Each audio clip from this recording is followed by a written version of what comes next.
Assalamualaikum everyone, welcome to database course. In today's lecture we will continue with our previous topic which is SQL. In our previous lecture we have discussed an introduction of SQL, then we discussed about different commands of SQL. After that we learned about select statement, distinct, order by and limit clause with examples. In today's lecture, we will learn about where clause, between operator, in operator, like operator, and is null condition with examples. Okay, first we have row selection in which we have where clause. Where clause is used to restrict the rows that are retrieved. हमने जो पिछले lecture में examples की थी उसमें जब हम select statement use करके कुछ कॉलम्स को रिट्रीव कर रहे थे तो उसमें हमने नोट किया था कि हमारे पास सारी रोज़ आउटपुट में शो हो रही थी। तो अगर हमने उन रोज़ को रिस्ट्रिक्ट करना हो तो उसके लिए हम वेयर क्लॉज यूज़ करते हैं। Consist of the keyword where followed by a search condition. अब हम उन रोज़ को रिस्ट्रिक्ट कैसे करते हैं, हम एक कंडीशन देते हैं जो कि हम वेयर क्लॉज के बाद लिखते हैं और सिर्फ वो रोज़ हमारी आउटपुट में शो होती हैं जो कि उस कंडीशन को सेटिस्फाई कर रही होती हैं। The where clause is equivalent to the relational algebra selection operation. Relational algebra में जैसे हमने सेलेक्ट ऑपरेटर यूज़ किया था और उसमें हम प्रेडिकेट डिफाइन करते थे जो कि एक कंडीशन होती थी और जो रोज़ उस कंडीशन को सेटिस्फाई करती थी वो हमारी आउटपुट में शो होती थी। बिल्कुल वही काम एसक्यूएल में वेयर क्लॉज करता है। Condition can include equals, is not equals to, is less than or equal to, is greater than or equal to. ये सारे ऑपरेटर्स हम अपनी कंडीशन में यूज़ कर सकते हैं। Complex predicates can be generated using the logical operator and, or, and not. तो अगर हमारे पास जो है वो एक से ज़्यादा कंडीशन है तो उसमें हम एंड या फिर और यूज़ कर सकते हैं और इसी तरह हम नॉट ऑपरेटर भी यूज़ कर सकते हैं जब हमने निगेट करना हो। अब हमारे पास एग्जाम्पल गिवन है जिसमें हमें स्टेटमेंट दी गई है list the addresses of all branch offices in London और ग्लासगो। अब हमें जो ब्रांच ऑफिसेज हैं उनके एड्रेसेस को लिस्ट करना है, लेकिन कौन से ब्रांच ऑफिसेज जो कि या लंदन में हैं या फिर ग्लासगो में हैं। अब ये हमें एक कंडीशन गिवन है, ठीक है। हमने सारे ब्रांच ऑफिसेज के एड्रेस को लिस्ट नहीं करना, हमने सिर्फ उन ब्रांच ऑफिसेज को लिस्ट करना है जो कि इन दो सिटीज़ में लोकेट कर रही हैं। तो हम क्यूरी लिखेंगे सेलेक्ट स्टैटिक फ्रॉम ब्रांच। हम यहाँ पे सारे कॉलम्स ब्रांच के सेलेक्ट कर रहे हैं। अब यहाँ पे हमने वेयर क्लॉज यूज़ किया है और वेयर क्लॉज के बाद हमने कंडीशन लिखी है। कंडीशन क्या है, where city equals to London और सिटी इक्वल्स टू ग्लासगो। अब ये क्योंकि हमारे पास कंडीशन में हम स्ट्रिंग यूज़ कर रहे हैं तो इसलिए हमने साथ में सिंगल कोट्स यूज़ किए हैं और क्योंकि हमारे पास दो कंडीशंस हैं तो हमने बीच में और ऑपरेटर लगाए हैं, क्योंकि हमें स्टेटमेंट में गिवन है या वो लंदन में हो या फिर वो ग्लासगो में हो। तो और ऑपरेटर आपको पता है कि एक भी कंडीशन ट्रू हो तो वो हमें आउटपुट पे रिजल्ट शो करता है। अब ये हमारा जो है वो ब्रांच का ओरिजिनल टेबल है, ठीक है। इसमें हमने सारे कॉलम सेलेक्ट करने और अब हम सिटी के कॉलम पे देखेंगे कि कौन सी रो ये वाली कंडीशंस को सेटिस्फाई कर रही। तो सिटी लंदन ये फर्स्ट वाली जो रो है ये आपकी इसको सेटिस्फाई कर रही है। नेक्स्ट ये थर्ड रो जो है जहाँ पे सिटी ग्लासगो है ये भी इसको सेटिस्फाई कर रही है और ये लास्ट में आपके पास सिटी अगेन लंदन है। तो ये हमारे पास 3 रोज आती हैं इस क्यूरी के रिजल्ट में और ये आपके पास जो है वो रिजल्ट है जिसमें आपके पास वो तीनों रिकॉर्ड्स जो हो रहे हैं जो इस कंडीशन को सेटिस्फाई कर रहे हैं। या तो उनमें सिटी जो है वो लंदन मेंशन है या फिर ग्लासगो मेंशन है। तो इस तरह आप वेयर क्लॉज यूज करके अपनी रोज को रिस्ट्रिक्ट कर सकते हैं किसी कंडीशन की बेस पे। नेक्स्ट है हमारे पास between operator. The between operator selects values within a given range. जब हमने अपने आउटपुट में कोई स्पेसिफिक रेंज शामिल करनी हो, सिर्फ रेंज के अंदर जो डाटा है वो शामिल करना हो तो उसके लिए हम बिटवीन ऑपरेटर यूज कर सकते हैं। Begin and values are included. Between के साथ जो हमने रेंज बताई होती है उसमें जो हमने स्टार्टिंग वैल्यू और एंडिंग वैल्यू बताई होती है वो इंक्लूड होती है। जैसे यहाँ पे हमारे पास एग्जांपल है list all staff with a salary between 20,000 and 30,000। अब हमने जो है उन स्टाफ की इंफॉर्मेशन बतानी है जिनकी सैलरी 20,000 और 30,000 के दरमियान है। तो इसके लिए हम बिटवीन का ऑपरेटर यूज़ करेंगे। हमारी क्यूरी होगी select staff number, F name, L name, position, salary from staff where salary between 20,000 and 30,000। अब क्योंकि ये जो हमें रेंज बतानी है ये हमने सैलरी के कॉलम पे बतानी है, ये हमारी स्टेटमेंट में गिवन है, इसलिए हमने वेयर क्रॉस के बाद सैलरी का कॉलम लिखा है और उसके बाद हमने बिटवीन ऑपरेटर के साथ रेंज डिफाइन कर दिया। रेंज क्या है हमारे पास? Between 20,000 and 30,000। अब ये 20,000 और 30,000 इंक्लूडेड हैं, ठीक है। ये वाली रेंज भी हम अपने टेबल में चेक करेंगे। अब ये था आपका स्टाफ का टेबल, ठीक है, और ये है आपके पास सैलरी का कॉलम। अब इसमें हमने वो वाली वैल्यूज देखनी है जो इस रेंज में लाई करती हैं। 30,000 वाली वैल्यू लाई करती है क्योंकि ये एंड वैल्यू है। नेक्स्ट 12,000 आपको पता है इस रेंज में लाई नहीं करती, 18,000 भी नहीं करती, 9,000 भी नहीं करती। देन वी हैव 24,000, ये भी इस रेंज में लाई करती है। तो हमारे पास आउटपुट पे सिर्फ 2 रोज आएंगी जो कि इस रेंज के दरमियान लाई कर रही हैं। तो ये आपके पास एग्जांपल है बिटवीन ऑपरेटर की जिसमें आपने एक रेंज डिफाइन की है और जो जो रिकॉर्ड्स उस रेंज के अंदर लाई कर रहे हैं वो आपके आउटपुट पे शो हो गए। अच्छा, बिटवीन अगर आप यूज ना भी करें तो आप सिंपल एंड ऑपरेटर यूज करके भी ये क्यूरी लिख सकते हैं। जैसे फॉर एग्जांपल अगर यही क्यूरी हम इस तरह से लिखें, select staff number, F name, L name, position, salary from staff where salary is greater than equals to 20,000 and salary is less than equals to 30,000। अब इसमें क्यूरी में देखें मैंने वेयर के बाद 2 कंडीशंस लगाई हैं और मैंने सिंपल एंड ऑपरेटर यूज़ किया है, बिटवीन ऑपरेटर यूज़ नहीं किया। लेकिन इस क्यूरी की भी अगर आप आउटपुट देखें तो वो सेम यही वाली आउटपुट आएगी क्योंकि आपके पास कंडीशन है सैलरी ग्रेटर देन 20,000 होनी चाहिए और सैलरी लेस देन 30,000 होनी चाहिए। मींस के दोनों कंडीशंस ट्रू होनी ज़रूरी हैं, बीच में एंड ऑपरेटर लगा हुआ।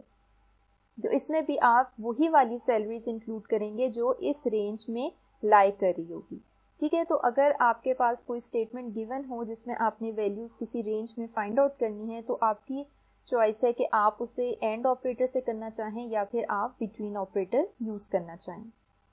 नेक्स्ट, अगर आप बिटवीन से पहले नॉट लगा दें तो वो आपके पास एक नॉट बिटवीन की स्टेटमेंट बन जाती है और वो चेक करती है जो कि उस रेंज से बाहर वैल्यूज़ होती हैं। मींस के उस रेंज के अलावा जो वैल्यूज़ होती हैं वो आपको वो सारी वैल्यूज़ शो करेगा। अब जैसे यहाँ पे आपके पास क्यूरी गिवन है select asterisk from student where S age not between 17 and 25। अब ये आपके पास स्टूडेंट का टेबल है, ठीक है, और यहाँ पे जो कंडीशन लगी है वो है S age not between 17 and 25।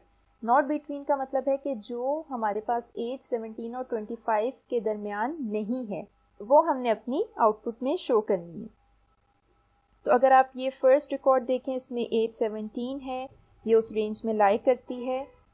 Then 18 भी उस रेंज में लाई करती है, 22 भी उस रेंज में लाई करती है। सिर्फ ये वाला जो रिकॉर्ड है 26 वाला, इसमें आप देखें कि ये 26 इस रेंज में लाई नहीं कर रहा, तो हमारे पास आउटपुट पे सिर्फ ये वाला रिकॉर्ड शो होगा, ठीक है। अगर यहाँ पे नॉट ना लिखा होता तो फिर आपके पास ये पहले 3 रिकॉर्ड्स आते क्योंकि ये इस रेंज में लाई कर रहे हैं। लेकिन क्योंकि नॉट लिखा हुआ है तो हमने वो वाली वैल्यू शो करनी है जो इस रेंज में लाई नहीं कर रही।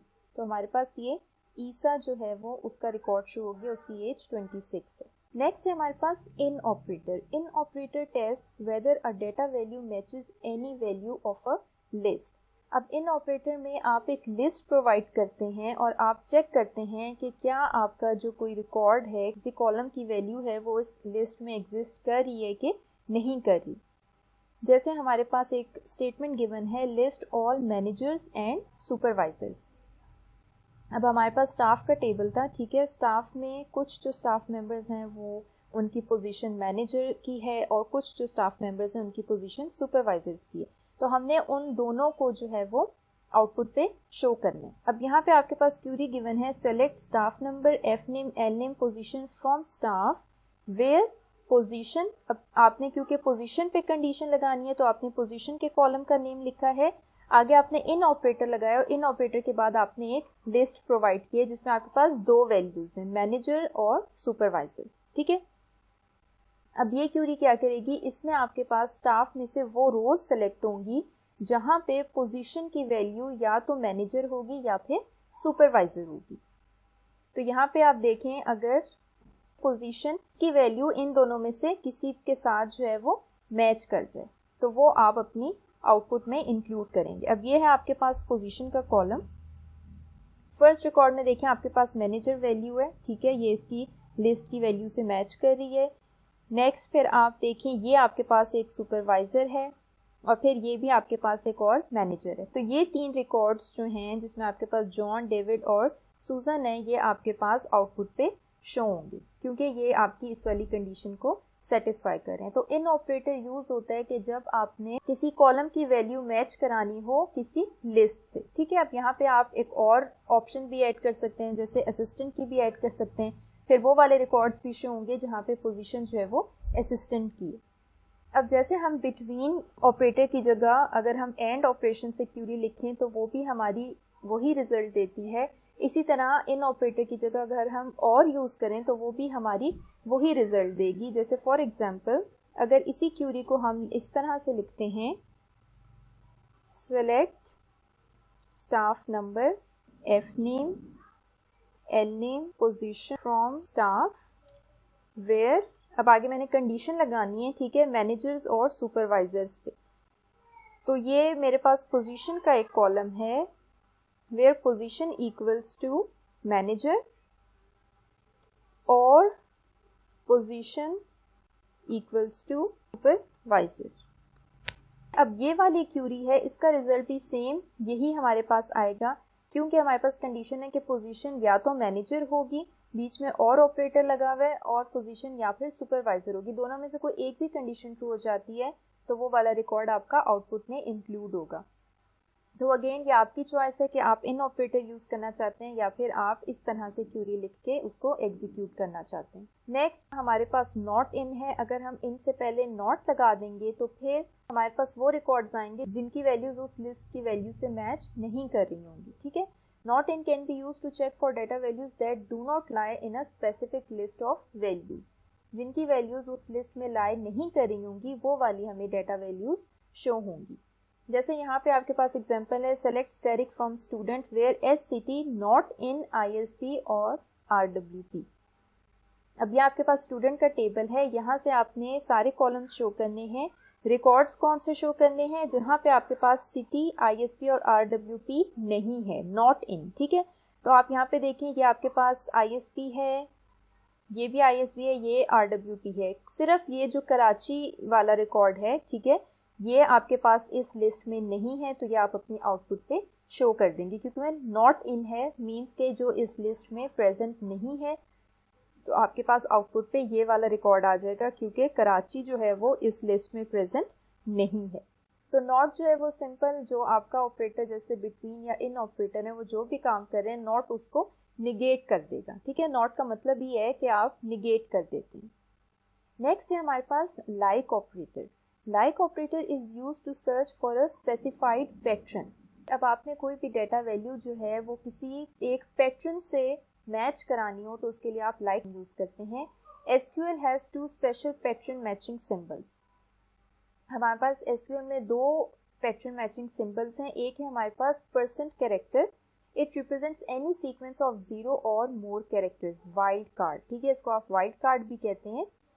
अगर आपके पास ये कैरेक्टर मेंशन है तो इसका मतलब है कि इस कैरेक्टर की जगह पे आपके पास किसी भी लेंथ के कैरेक्टर्स आ सकते हैं या फिर 0 लेंथ के भी, मींस के कुछ भी ना आप लिखें तो भी वो ठीक है। ठीक है, ये यहाँ पे कोई specific number of characters mention नहीं है। Underscore character represents any single character. जहाँ पे आपके पास अंडरस्कोर लिखा होगा इट मींस के वहां पे कोई एक वैल्यू लाजमी आएगी।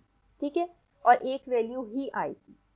जैसे ये एग्जाम्पल है हमारे पास एड्रेस। ठीक है, एड्रेस एक कॉलम नेम है, फील्ड नेम है, लाइक h परसेंटेज। ठीक है, अगर आपके पास इस तरह से स्टेटमेंट लिखी हो एड्रेस लाइक h परसेंटेज, इसका क्या मतलब है कि आपका फर्स्ट कैरेक्टर h होगा, ठीक है, वो यहाँ पे लिखा हुआ है h, आगे परसेंट का साइन है, मीन्स कि आप यहाँ पे इसके बाद h के बाद कितने मर्जी कैरेक्टर्स हो सकते हैं। ठीक है, कोई भी यहाँ पे h के आगे स्ट्रिंग हो सकती है आपके एड्रेस में। हमें पैटर्न सिर्फ क्या पता है कि वो स्टार्टिंग जो उसका कैरेक्टर है वो h है, h के बाद जितने मर्जी कैरेक्टर्स हों, ठीक है, ये हमें नहीं पता। Next address like h underscore underscore underscore.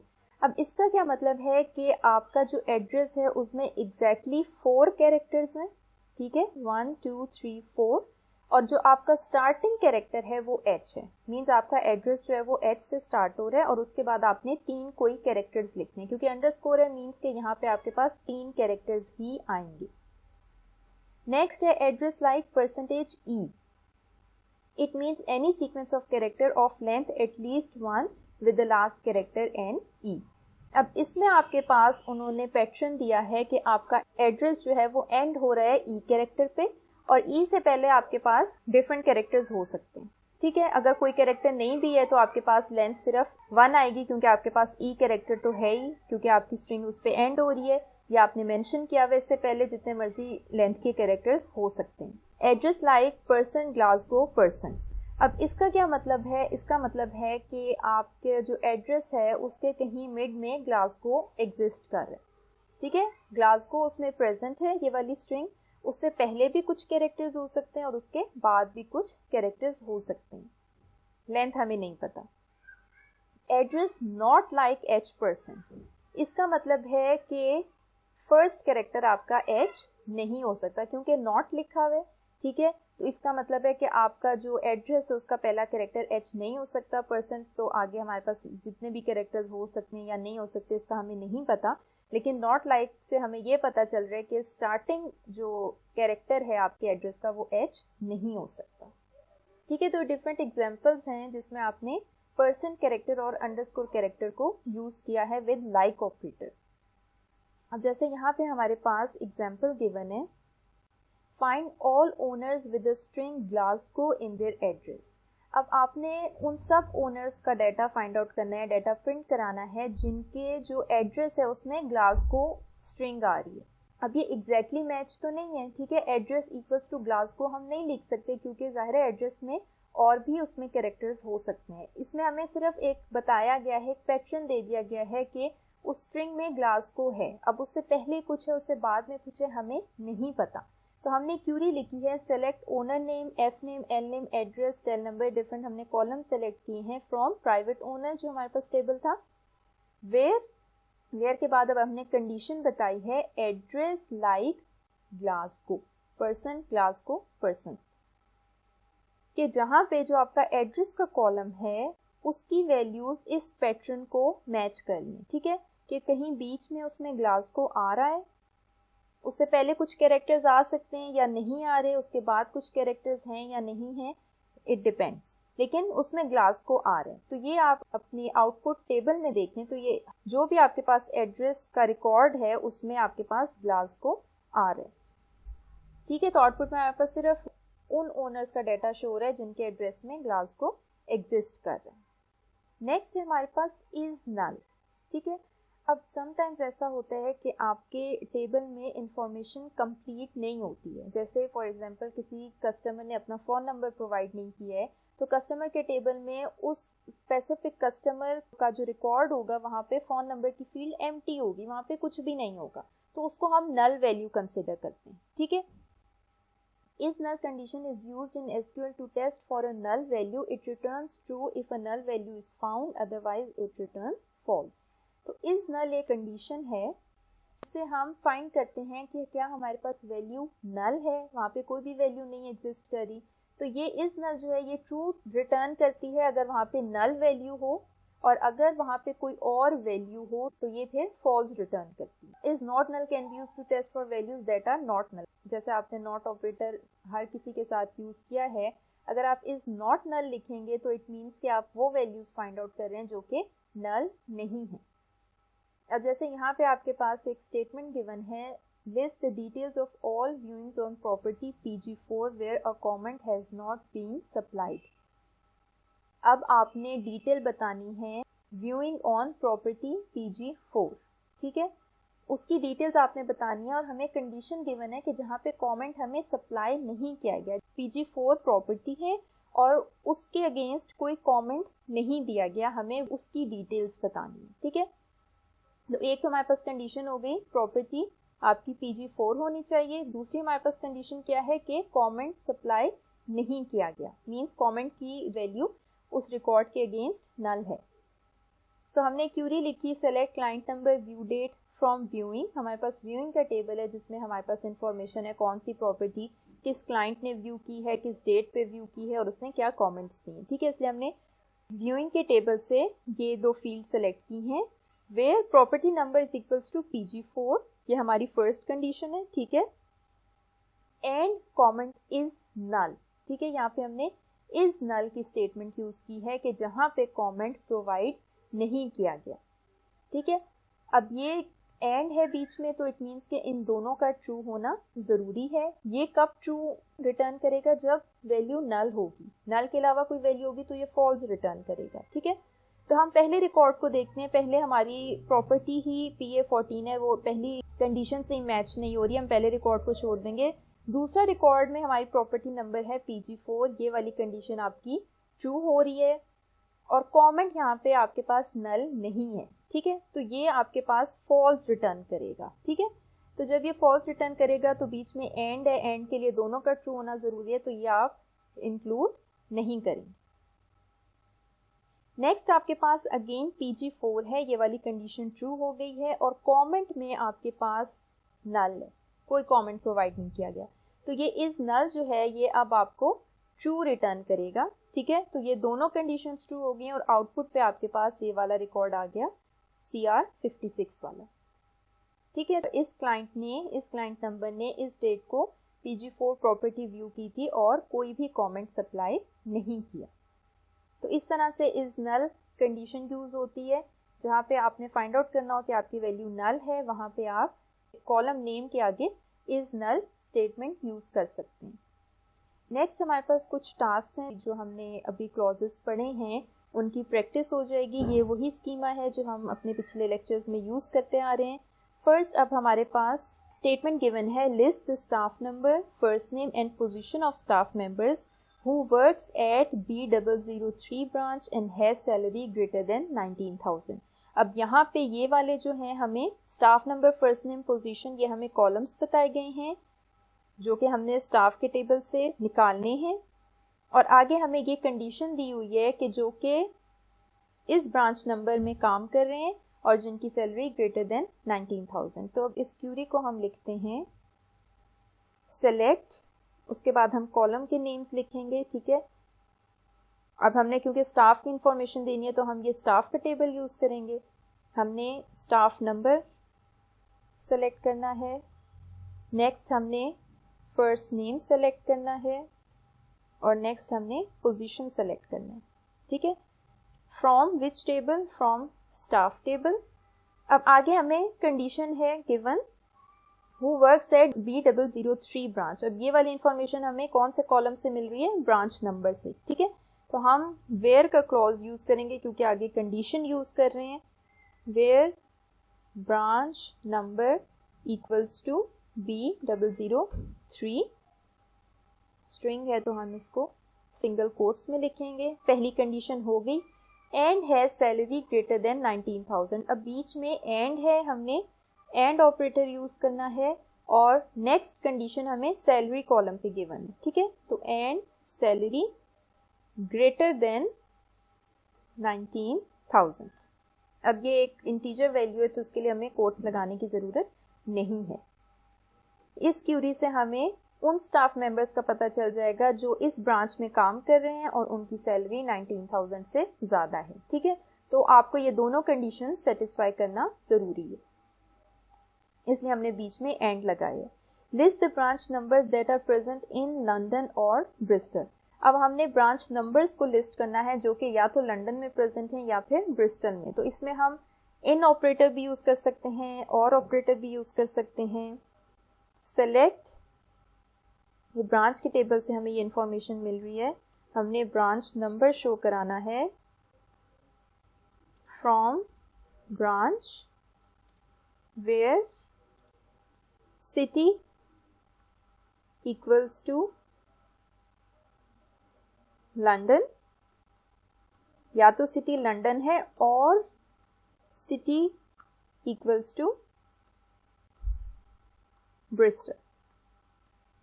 ठीक है, या तो सिटी लंदन होगा वो वाला रिकॉर्ड भी शो करे, या फिर सिटी ब्रिस्टल हो, दोनों में से कोई एक कंडीशन भी शो हो तो वो हमारी आउटपुट पे रिकॉर्ड शो करे। नेक्स्ट है हमारे पास statement, show the client number, first name and maximum rent of clients whose maximum rent lies between 300 and 500। अब हमने उन क्लाइंट्स की इंफॉर्मेशन डिस्प्ले करानी है जिनका जो मैक्सिमम रेंट है वो इस रेंज के दरमियान लाई कर रहे हैं। तो रेंज के लिए हम बिटवीन का ऑपरेटर भी यूज कर सकते हैं। सो हम क्यूरी लिखते हैं, सेलेक्ट, हमें क्लाइंट नंबर, फर्स्ट नेम और मैक्सिमम रेंट शो कराना है। ये है हमारा क्लाइंट का टेबल और ये है हमारे कॉलम्स के नेम्स। तो हम लिखेंगे client number, next first name F name के नेम से है, and maximum rent max rent के नेम से है। ठीक है, ये वाले कॉलम्स वैल्यूज हमने डिस्प्ले करानी है। आगे कंडीशन क्या है, whose max rent lies between 300 and 500. So first we will write the table name from client. Now where clause, क्योंकि हमने कंडीशन लगानी है, where किस पे कंडीशन लगानी है, मैक्स रेंट के कॉलम पे, मैक्स रेंट बिटवीन 300 and 500। ठीक है, जहां पे ये वाला जो कॉलम है इसकी वैल्यू लाई कर रही है 300 और 500 के दरमियान, तो इसलिए हमने यहाँ पे बिटवीन ऑपरेटर यूज किया। तो इसमें हमें उन सारे क्लाइंट्स की इंफॉर्मेशन पता चल जाएगी जिनके जो मैक्सिमम रेंट की रेंज है वो 300 और 500 के दरमियान है। ओके, नेक्स्ट है हमारे पास, show the property number, city of properties that has type house and not located in London और ग्लासगो। अब हमने उन प्रॉपर्टीज का प्रॉपर्टी नंबर और सिटी डिस्प्ले कराना है जिनकी टाइप हाउस है लेकिन वो लंदन और ग्लासगो में एग्जिस्ट नहीं कर रही। ठीक है, तो ये वाली इंफॉर्मेशन जो है वो हमें प्रॉपर्टी फॉर रेंट के टेबल से मिलेगी। सेलेक्ट, हमने क्या शो कराना है, property number. So here we have property number. Next हमने क्या डिस्प्ले कराना है, city, we have the city column from property for rent table. Now we have condition, so where type house होनी चाहिए। ठीक है, ये टाइप का कॉलम है, इस पे कंडीशन हमने लगानी है जहां पे टाइप जो है वो इक्वल्स टू हाउस हो, और next and not located in London और ग्लासगो। अभी हमारे पास एक और कंडीशन गिवन है, so we will write and city not in, अब हम आगे लिस्ट दे देंगे लंदन या फिर ग्लासगो। ठीक है, तो ये अब हमारे पास क्यूरी है। पहली कंडीशन है कि वो टाइप जो है वो उसकी हाउस होनी चाहिए। ठीक है, हमने कंडीशन लगा दी टाइप हाउस है। साथ ही हमारे पास एक और कंडीशन है, और वो जो प्रॉपर्टी है वो लंदन और ग्लासगो में एग्जिस्ट ना कर रही हो, तो हमने बीच में एंड ऑपरेटर यूज किया है, और हमने सिटी पे कंडीशन लगाई है नॉट इन लंदन और ग्लासगो, कि सिटी की जो वैल्यू है वो लंदन या ग्लासगो में एग्जिस्ट ना कर रही है। ठीक है, तो इस वाली क्यूरी से हमें उन प्रॉपर्टीज की इंफॉर्मेशन मिल जाएगी जिनकी टाइप हाउस है लेकिन वो लंदन और ग्लासगो के अलावा किसी सिटी में एग्जिस्ट कर रही है। नेक्स्ट है हमारे पास, show the property number and the street of properties that include 6 in the street. अब हमने उन प्रॉपर्टी नंबर्स और स्ट्रीट ऑफ प्रॉपर्टीज को डिस्प्ले कराना है जिनके स्ट्रीट में 6 आ रहे हैं। तो हम क्यूरी लिखेंगे, सेलेक्ट, अभी प्रॉपर्टी की इंफॉर्मेशन हमारे पास प्रॉपर्टी फॉर रेंट के टेबल में है, हमने प्रॉपर्टी नंबर डिस्प्ले कराना है और स्ट्रीट डिस्प्ले करानी है from property for rent where हमें पूरी एग्जैक्ट स्ट्रीट नहीं बताएगी, या हमें सिर्फ ये बताएगी कि उसमें 6 आए। ठीक है, तो हमें एक पैटर्न सा बता दिया गया कि उस स्ट्रीट के अंदर कहीं पे 6 आ रहा है, स्टार्ट में आ रहा है, एंड पे आ रहा है, बीच में आ रहा है, हमें नहीं पता। तो हम लाइक ऑपरेटर यूज करेंगे। कौन से कॉलम पे? स्ट्रीट कॉलम पे, वेयर स्ट्रीट लाइक कैसी होनी चाहिए? Street like %6%। कि जो स्ट्रीट है उसमें रिकॉर्ड्स इस पैटर्न को मैच कर रहे हो, मीन्स उसमें 6 आना चाहिए। परसेंटेज सिंबल का मतलब है कि यहाँ पे किसी भी लेंथ के कैरेक्टर्स आ सकते हैं, या फिर कोई भी 0 लेंथ का कैरेक्टर भी आ सकते हैं, मीन्स कोई कैरेक्टर नहीं है। ओके, नेक्स्ट हमारे पास show the names of all staff whose first name ends with N. अब हमने उन स्टाफ के नेम्स बताने हैं जिनका फर्स्ट नेम एंड हो रहा है विद एन। तो ये हमारे पास स्टाफ का टेबल है। हमने नेम्स बताने हैं तो हम एफ नेम और एल नेम दोनों को प्रिंट करा देते हैं। Select F name L name from staff, where अब फर्स्ट नेम पे हमने कंडीशन लगानी है, दिस मीन्स कि इस कॉलम पे हम कॉलम का नेम लिखेंगे एफ नेम। कंडीशन क्या है? Ends with N. अब किसी भी लेंथ ऑफ कैरेक्टर का नेम हो सकता है, ठीक है, एन से पहले कितने मर्जी कैरेक्टर्स आ सकते हैं। तो हम लाइक ऑपरेटर के साथ लिखेंगे एल %n। एफ नेम जो है उसका पैटर्न इससे मैच करे कि लास्ट कैरेक्टर जो है वो उसका n होना चाहिए, उससे पहले जितने मर्जी कैरेक्टर्स आ सकते हैं। उसके बाद हमारे पास क्यूरी है find the owners whose last name is not provided. अब ओनर के हमारे पास ये टेबल है, ठीक है, इसमें ये डिफरेंट फील्ड्स हैं। हर ओनर की ये वाली इंफॉर्मेशन सेव है, या फिर कुछ ओनर ने कुछ इंफॉर्मेशन नहीं भी प्रोवाइड की होगी। हमें उन ओनर्स की इंफॉर्मेशन फाइंड आउट करनी है जिन्होंने लास्ट नेम प्रोवाइड नहीं किया हुआ। सो क्यूरी हम लिखेंगे सेलेक्ट एफ नेम प्रिंट करा देते हैं ओनर का फ्रॉम प्राइवेट ओनर्स, क्योंकि टेबल का नेम प्राइवेट ओनर है। Select F name from private owner where, क्योंकि कंडीशन है last name is not provided. तो हमारे पास यहाँ पे एल नेम का कॉलम है, इस पे हमने कंडीशन लगानी है एल नेम इज नल। ठीक है, इज नल हमें पता है, अगर उसे नल वैल्यू मिलेगी तो वो ट्रू रिटर्न करेगा। तो जिस प्राइवेट ओनर का एल नेम प्रोवाइड नहीं किया गया वो उसका जो है वो हमें फर्स्ट नेम आउटपुट पे शो कर देगा। तो ये डिफरेंट टास्क थे जिसमें हमने वेयर क्लॉज को देखा, हमने एंड और ऑपरेटर को देखा, हमने बिटवीन और इन ऑपरेटर को देखा, लाइक ऑपरेटर को देखा और इज नॉट, ये सारे किस तरह से यूज कर सकते हैं।